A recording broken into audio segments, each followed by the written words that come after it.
પ્રદેશ ભારતીય જનતા પક્ષના મહામંત્રી અને સૌરાષ્ટ્ર ઝોનના સંગઠન પ્રભારી અનિરુદ્ધ દવે તથા ગુજરાત સરકારના રાજ્યકક્ષાના મંત્રી રીવાબા જાડેજાએ સંસદમાં તાજેતરમાં મંજૂર થયેલ મહિલા અનામત બિલ અંગે પત્રકાર પરિષદ યોજી। અનિરુદ્ધ દવે જણાવ્યું છે કે ધારાસભા અને લોકસભામાં મહિલાઓને 33% આરક્ષણ આપવા માટે બિલ લાવવામાં આવ્યું છે,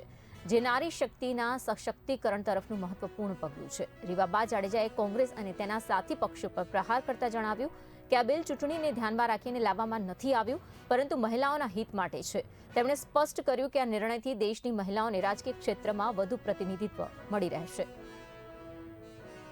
આપ સૌને યાદ હશે કે લાલ કિલ્લાની પ્રાચીર ઉપરથી આપણા દેશના યશસ્વી અને તપસ્વી પ્રધાનમંત્રી શ્રીએ એક આહવાન કર્યું હતું કે ભારતના નવયુવાન 1 લાખ ભાઈ બહેનો સક્રિય રાજનીતિમાં આવે, અને જ્યારે 1 લાખ ભાઈ બહેનોને સક્રિય રાજનીતિમાં આવવા માટેની વાત થતી હોય ત્યારે બહેનો માટેની વ્યવસ્થા એ થાય એ સંદર્ભની અંદરની વાત। તો સ્થાનિક સ્વરાજ્યની સંસ્થાઓની અંદર બહેનોનું જ્યાં જ્યાં પ્રતિનિધિત્વ છે ત્યાં એ પ્રકારે બહેનો પોતાનો અવાજ અને પોતાનું કામ કરી રહ્યા છે। ભારતના બંધારણના ઘડવૈયાઓ પૈકી ડોક્ટર બાબા સાહેબ આંબેડકરે પણ એવું કહ્યું હતું કે ભારતના વિકાસમાં મુખ્ય ભાગ નિર્ણાયક વસ્તુ તરીકે, નિર્ણાયક તબક્કા તરીકે, નિર્ણાયક પોસ્ટ ઉપર રાજનીતિમાં પણ મહિલાઓની સક્રિય ભાગીદારી આવશ્યક છે, અને બહેનો એ સુપેરે રીતે ચલાવતા હોય છે એના અનેક દાખલાઓ આપણી પાસે ઉપસ્થિત છે, એટલે એને હું પુનરાવર્તન કરતો નથી।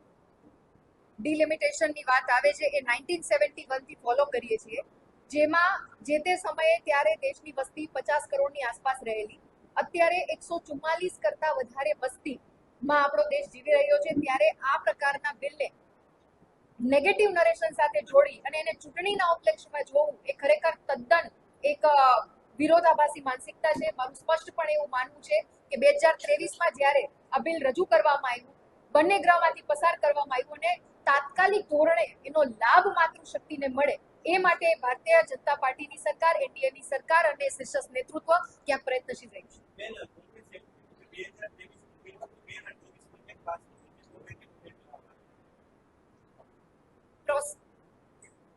આખી જે એક પ્રોસેસ છે